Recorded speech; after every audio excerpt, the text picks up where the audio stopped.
that I ordered, and nobody got into trouble. They just ripped me off for my money. I paid about $1,000 for all these tablets and they never came. But these guys got them, and I'm sure it's the drug dealers or the Salvation Army guys. You know how I know? You know how everybody was taking the piss out of me? Let me tell you this. This is the fucking email address. This is one of them. iampantita@gmail.com. iampantita. They're talking about panties, bro, because they say I'm a panty guy. Because I saw Lisa Grant Fackrell's green panties and fucking Nina's panties and all this shit. I've never told anyone about these stories. These are just innocent stories, nothing perverted. There's nothing perverted to do with them. I just saw your panties. But they've made me out to be some kind of pervert. So this Gmail address is iampantita. I am panty. They taking the piss out of me, bro, the system. I am panty. I am panty. I am pantita.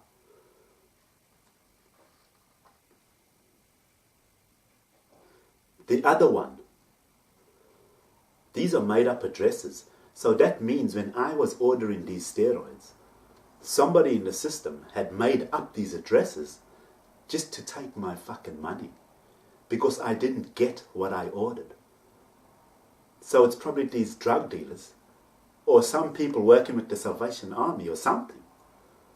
They made up these fucking addresses, bro. They sent me a list of items to get.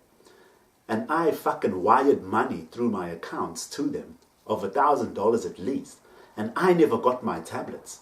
So that's what they done. They taking the fucking piss out of me. They made up an address called I Am Pantita. Because they say I'm a pervert and I saw someone's panties. This is another one. You dipped Helder. You know what that means? You dipped and held her. It's related to rape, like with my ex-missus or whatever. Like I dipped and I held her.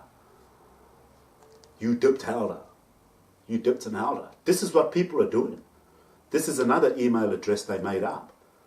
And I sent money and I got no product. There's another one, Rose Garner. Rose Garner. Another one I sent money to and I didn't get my tablet. Can you believe that? They making up fucking all these email addresses, taking the piss out of me, calling me a pervert, a pedophile and a fucking rapist, taking my money and not sending me my product. This was all orchestrated. They knew what they're doing. I didn't know. I thought I'm just sending my money somewhere to get a product. They were all made up by these motherfuckers in my life. Bullied me, mate. There's another one. You poor dipped. It's like, you poor thing. You poor dipped. At yahoo.com. This is no bullshit. Let me just show you something about what's happening in my life now.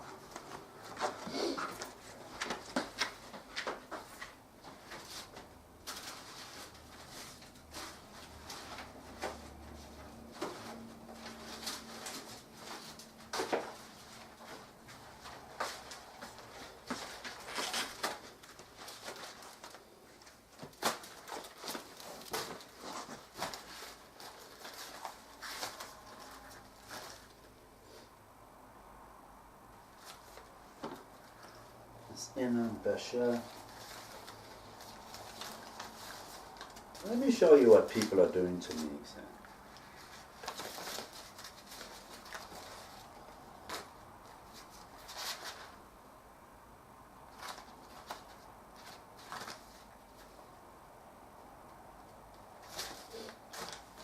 The letters I'm getting now for the lady that used to live here, she knows my ex-wife and all that shit, right? You know what this letter says? It says, Miss Inam Hassan Bashir. You know what they're doing? They're saying inner ass and basher. They're talking about my ex-wife. This lady knows my ex-wife and her mother. Miss Inam Hassan Bashir. It's like in her ass and basher. Because I ended up slapping my wife one time and I put it in her butt by mistake and we both didn't know. Right? Until it was too late. Just what they're saying. Inna Maas and Basha. Inna Maas and Basha. This is what's going on in my life, man. The system's bullying me. Through the TV, fucking everywhere I go, every shop I go to, every person in society. Inna Maas and Basha, man. Can you believe that? People are bullying me every motherfucking day. Can you believe that? The place I'm going to get to now, the Croft. When I was... there's my phone. I'm just trying to get these things out the way before I move on with my story. Belinda Johnson, when she sent me a message in 2013, this is the message I got sent.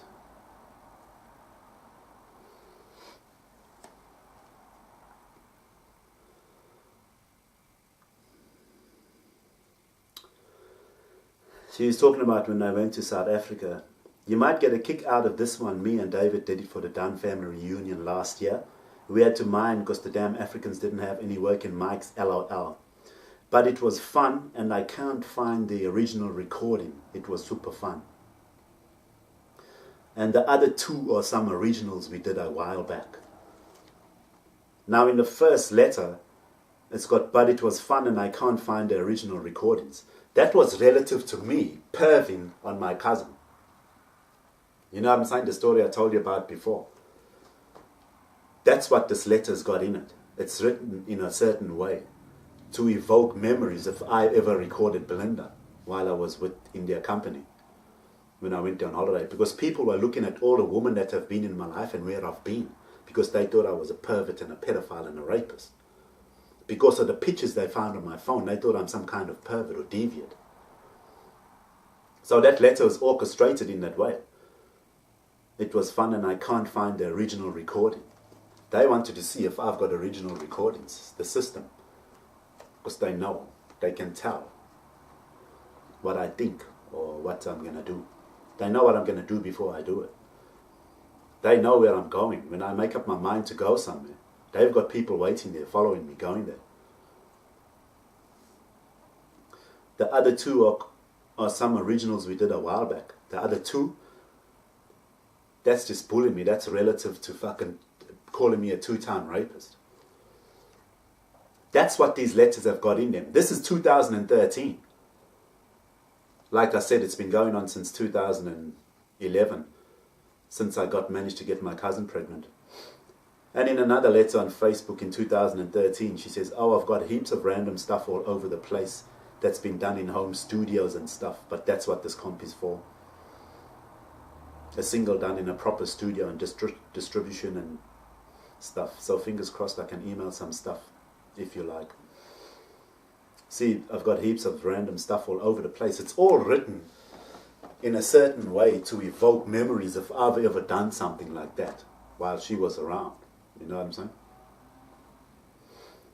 Because people have heard me talk about my cousin, my cute cousin in a little blue dress. That's how I always used to remember. She used to wear a little blue denim dress all the time.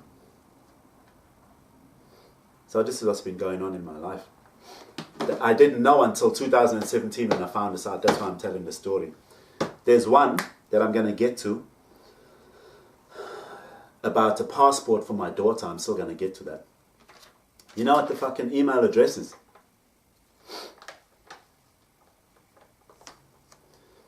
peptaso@dfat.gov.au. Peptaso, as far as I remember, peptas is like, hey, that was peppered or he's pepped as, you know, it means you fucked. Like you high or some shit like that. Peptaso, pept, A-S-O, at DFAT. That's just a synonym or whatever they call it for daft. D-A-F-T, DFAT. With a fatto. Because they're calling me fat because they actually made me fat and get stretch marks. I'm getting into that story later. That's 2016. Peptaso at DFAT, daft. Peptaso, stupido. Yeah. They were making up all these fucking email addresses and bullying me, exactly. the system. Panties, you dipped and held her, in her ass and bash her, a rose garner, calling me a fucking rapist, a dog, and a pedo, bro. This is the government making up all the shit and bullying me.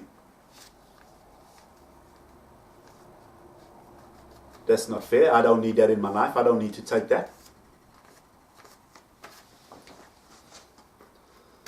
Getting bullied by the system for what? I haven't done anything to anybody. They just made me guilty on accusations and they fucking treating me with impunity outside of the law. It's not a joke. Some of these stories sound comical. They were comical in my life until I found out what's actually going on.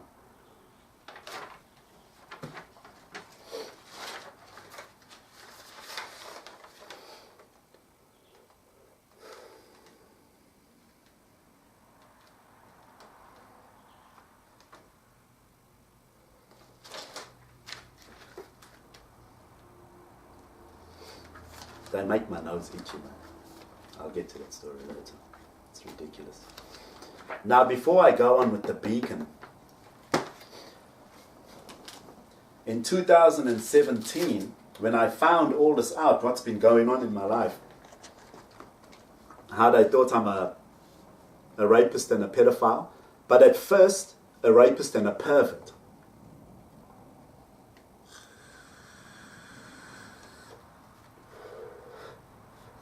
A pervert, I say, because I had dirty pictures on my phone of women and upskirt shots and all this pervy pictures, but they're from the internet. I was just curious and having a look at them one night. So they thought I'm a pervert, right?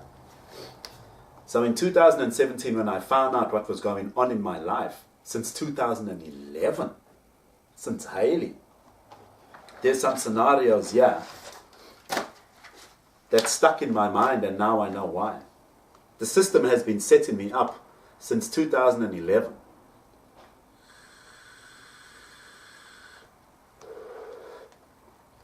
As a pervert. They're setting me up in scenarios to see if I'm a pervert, right? They've been doing it since 2011. Let me give you a few examples of what came back to me in my head.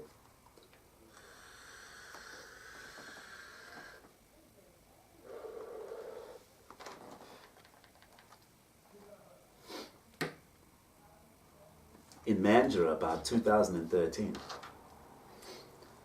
there was a little girl on the bridge that goes over to this pub. There was a little girl on a scooter, and she was riding the scooter hard and making a lot of noise, and she had beautiful curly hair, a big buffet of curls, and I think she was with her grandmother or something. Now she was there to make a noise, because people wanted to see what I think of this little girl. It's something to do with a pedophile notion thing. People try to create a hostile environment. They get the kids to bounce around fast and make a lot of noise. So if I have any perverted or pedophile notions, I'll think about them. And the system knows what I'm thinking due to technology. It's important to remember that. They know what I'm thinking. It's technology. People don't talk about it because it's illegal to invade my privacy, my private thoughts. So they've done it to me because they think that I'm a pervert and a pedophile and a rapist. It's something to do with the mental health system. And they work together with the police, obviously. So there was this little girl on a bridge with curly hair, and they just wanted to see what I thought of this girl. She was put there on purpose for me. This is 2012, when I was still staying in Mandurah. This is how long people have been following me around, looking at me through my TV in my caravan, and following me around every day I left the fucking house, man. And setting me up. They've been setting me up since 2011. People don't know this. I worked this out because I remember all these scenarios and they were strange. There's another one. There's a whole page of scenarios I remember where I was set up. I used to go drink alcohol by the park at night just to kill time, because I didn't like sitting in my house or my caravan drinking by myself. I like to be outside somewhere, see the view and the lights and whatever. That's something I like to do. People thought this was some kind of perverted or deviant intentions I had, me going to a park and drinking or taking the dogs for a walk late at night. It's just me killing time. I'm allowed to do that in my life. So I used to sit next to this bridge, have a few drinks, and I always realized there was people always walking past, you know. And this is late at night.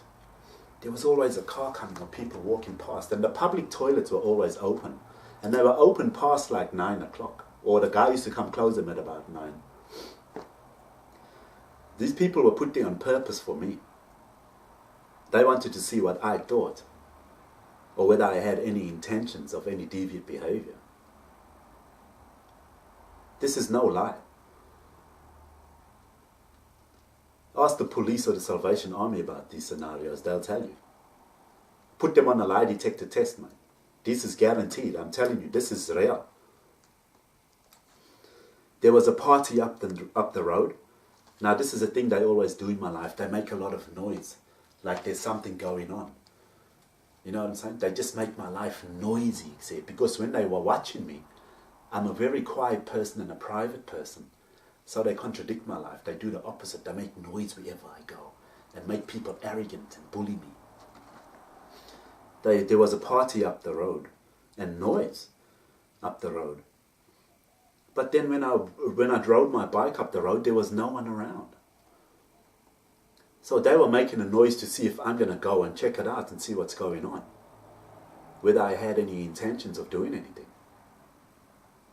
whatever those intentions might be.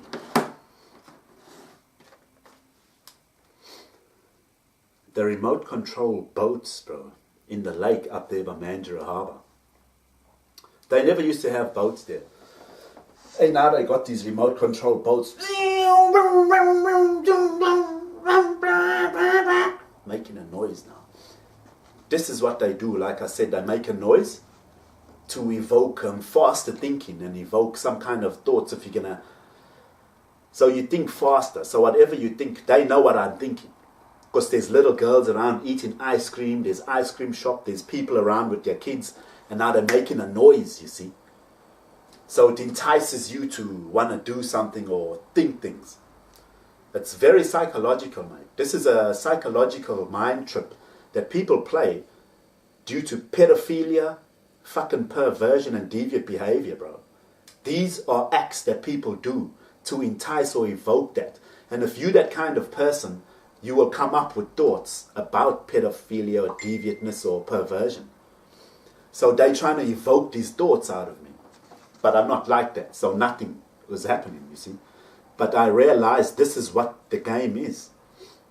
So there's the remote control boats in the lake making a lot of noise, enticing your thinking, giving you ideas. And so the system's watching me. Then they see what my ideas and what my thinking is, you see. This is 2012, 2013. Every day they've been setting me up. Every time I left the house, man.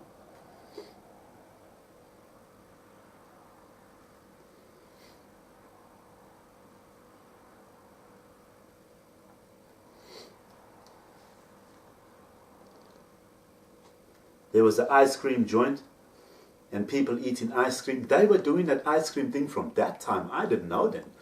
Eating your ice creams fast and this and that. They're trying to see what I think. You know what I'm saying? What thoughts they evoke in me. Looking at little kids and people eating their ice creams, bro. Like I said, I keep saying it. I just hate saying the word. It's to do with pedophilia and perversion. What I think, you know, of people eating fucking ice cream, makes sense? Because they're watching me as that kind of person. I saw Darren from the Soul City Groove up there. He was doing his thing.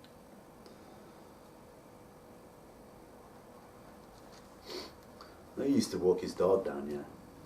He was looking at me strange one time. I don't know what he heard about me now. Everybody seems to treat me fucking strange. Anyway, from my caravan to the shops up the road, there used to be a double-story house. Now, I used to pass this house all the time. Then all of a sudden, there started being a couple of girls sitting on top of the double-story. Whenever I walked past, I used to say, hey, how's it this way, that way?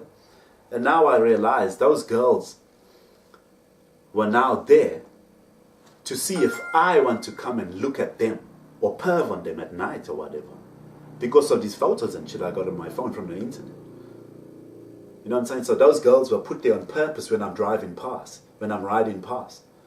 Because they want to see if I'm going to come back and look into their house at night now and stuff. This is no lie.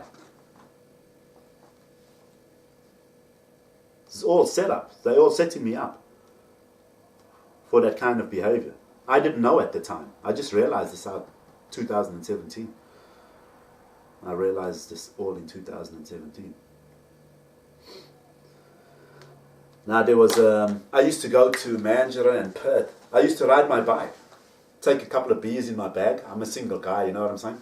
I didn't have a license, so I used to ride my bike into town, into Northbridge.